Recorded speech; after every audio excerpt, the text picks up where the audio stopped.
Hi, friends. I'm Justine Froelker, and I help teams and leaders when they have people problems and work feels way harder than it has to be.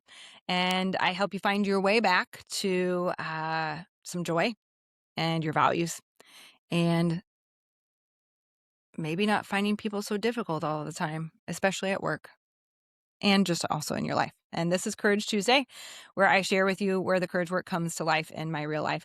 And we're going to talk AI. It's everywhere. Almost every single networking thing I'm attending to learn and connect with people is on an AI topic. Um, and so it's a complicated topic. Uh, part of me is really tired of talking about it, is really tired of learning about it. Part of me is scared of it in some ways.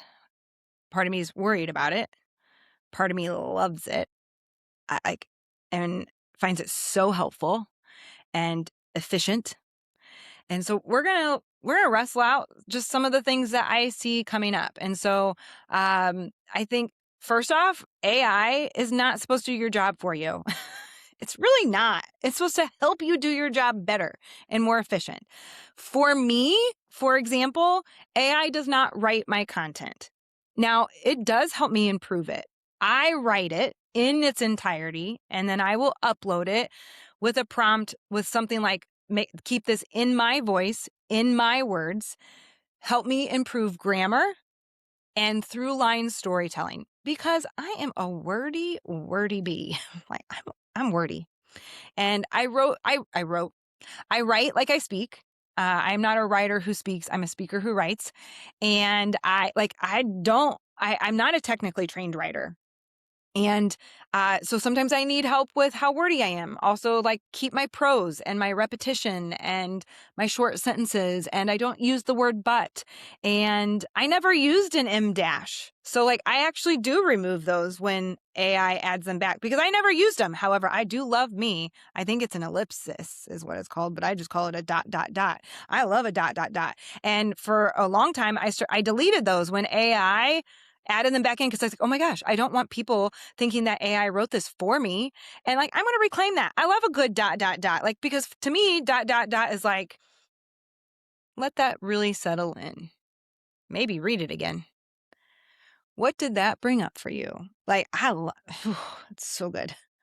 So I'm going to put those back into my writing. I don't write with emojis. AI sometimes likes to. And so that's the other piece is that one of the biggest things that I am seeing in the AI conversation, especially when it comes to content creation and our workplaces, is that it is making us make up a whole lot of stories. So we go back to just remember, brain wired for safety and comfort. Our brain is wired to keep us safe. Our brain does not like vulnerability because vulnerability feels unsafe to the brain, and our brain is wired to keep us safe. And so it's also wired for story, and it just makes crap up. Like when we don't have all the information, we just make up stuff. And the stuff that we make up is not usually kind or generous. It's not usually based on concrete reality. It's based on survival, fear, most likely.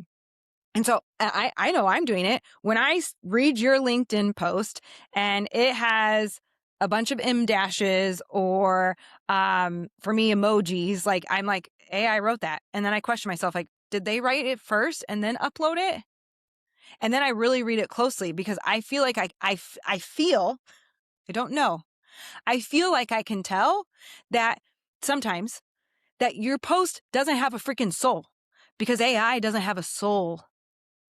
It, Yes, it's very smart and it's changing so quickly. It's still fallible. It's still vulnerable because humans are inputting the data. And it simply doesn't, it was not created in God's image. It doesn't have a soul. And sometimes I feel like I feel like I know that your post doesn't have a soul and it makes me skip over it. It makes me place a judgment on you, which is not aligned with my values, nor a place that I want to be, nor what I teach people. And so like how much in this like ever-changing world of AI are like we making up stories about people. Now, there's times that it's like way more obvious. Like I received an email. It was a feedback email. It was really long. I appreciate her feedback, and I took it into consideration. And one of the reasons I didn't hold it close to my heart is because 2 paragraphs were in different font and font sizes than everything else, which told me the story I made up was that she literally just copy and pasted that directly from AI and didn't fix the formatting. Which I guess tells me that she wrote the other parts of the email. I'm assuming she ran that through AI, but everything else, like those 2 weird paragraphs were directly word for word from AI. And it didn't feel I didn't feel the humanity in it. We know, and at the same time, like, we are in a time where discernment's hard and critical thinking, you have to hold on to it because you don't necessarily have to do it with how much is at our fingertips in regards to technology. And so I what stories are you making up about people when it comes to AI use? Also, like, what stories are you making up that aren't based on concrete reality or valid or kind or generous when it comes to AI adoption? It's very normal for people to feel threatened by AI and that their jobs are going to be replaced. Like, we have a lot of organizations laying off jobs. Also, IKEA just did an example. Like, they say, I think it was 8,500 jobs. They built, like, their bot replaced 8,500 jobs, but then they retrained those people in something else that they knew that AI could not do. Like, how amazing is that? They ended up not laying off any people and adopting AI. And so that's where it comes back to, especially for our teams, for our organizations. If you're an entrepreneur like I am, I think all these different workshops that I've been going to that talk about AI, I hear so many words that I teach, so many of the words that are in Courage is Built Here, my curriculum. And I think what I'm really discovering is that these skills that I teach, the courage skills, the essential human skills, AI only makes these skills even more important. Yes, of course, AI will help you come up with a better email that's kinder, but still helps you say what you need to say. You still need to discern it. You still need to critically think about it before you send it. Don't just plug in a prompt and copy and paste it. Like that, it's not kind. It's not aligned with your values, I don't think, most likely. You lose your humanity and your soul in it. AI might help me have that hard conversation I am avoiding, and that it will help me, like, give me a list of curious language to use. It'll help me organize my thoughts after I do a brain dump in it. AI cannot go and do that hard conversation for me. AI will not calm my central nervous system before I go have that hard conversation. AI will not help me make sure I don't erode the trust between someone because I have just spouted out an AI script in that hard conversation versus getting some ideas from AI to help me navigate that conversation, hopefully well. And so what I think is, like, went to a great workshop, Lauren Cohen of Cohen Leadership Co. Like, she talked about, like, the, like, AI adoption is in the leadership systems that organizations have. She's doing great work. Go check her out. And then I went to SMPHR's CHRO panel this week, and it was like a panel of HR leaders, like, talking about AI adoption. And what I am hearing over and over and over is that this courage work comes on the front end of AI adoption. Like, it comes in and, like, how come you're using AI? What are you using it for? What does success look like to use it? Is it aligned with our values as an organization and as people? How far do we take it?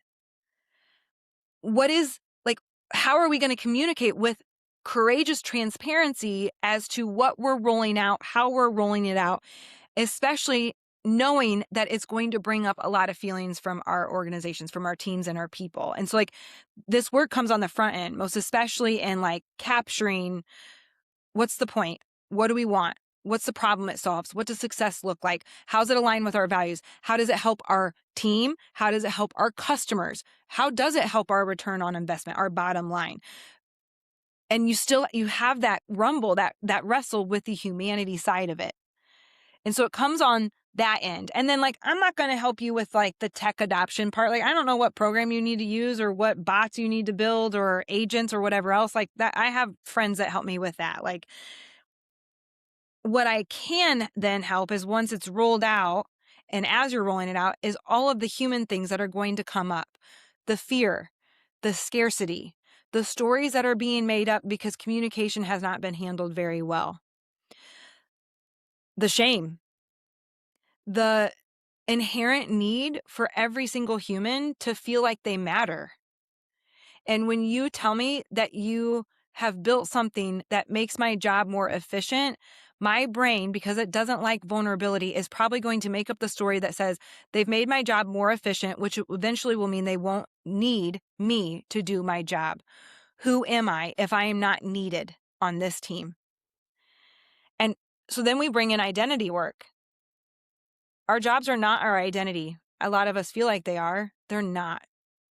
And so that we're bringing up fear and shame and scarcity and that inherent need to feel needed and seen and heard. And then it really can morph into an attack on identity. And that's all of this courage work. Like, who are we? What are our values? How do we regulate our emotions? How do we build trust? How do we repair it when it's been broken? How do we practice transparency and clear, kind communication, which doesn't mean that you tell everyone everything all of the time. It's not safe, nor is it appropriate. How do we help people have conversations about their fears and their scarcity and what it's like to move through such a big change in a time where at this point, like, it's just going to keep changing. And there is such a thing as change fatigue. And in reality, for me, I think change is just also a bunch of grief, except we wrap it up in fancy, more pretty words like change and transformation. We do grieve like how it used to be, who we used to be. It felt easier, not so complicated, steady. And as quickly as this is moving, it doesn't feel like that. And so that brings up a lot of stuff for people. And so that's where this courage work comes in. Like, how do we hold people through this digital transformation that we are going through? And so I'm sure there's a lot more that I can share on this. I have a pretty strong opinion about it. And again, I love AI. Like, it's helped me do a lot of research on historic restoration. It's helped me design amazing activities for some of my events. And it really helps me with freaking commas and making sure that my writing is readable and understandable. And so I'm grateful for those things. And am I concerned about a lot of things that it is bringing up for people and also for just our world? Yeah. Multiple things can be true at once. I know it's uncomfortable and I know your brain doesn't love it. And to hold that space with the courage skills to live in that tension, that's really what this is all about. This is what the human experience is about. And that's how we keep turning toward one another through this transformation. So, thanks for being here. If you found this helpful, I would love for you to share it with somebody you think it would be helpful for. Uh, and if you have any questions about how you can do this work with me, I would love to connect with you. There's a ton of resources starting all the way like at $3 or free. There's some things free too. And I will see you next Tuesday for Courage Tuesday.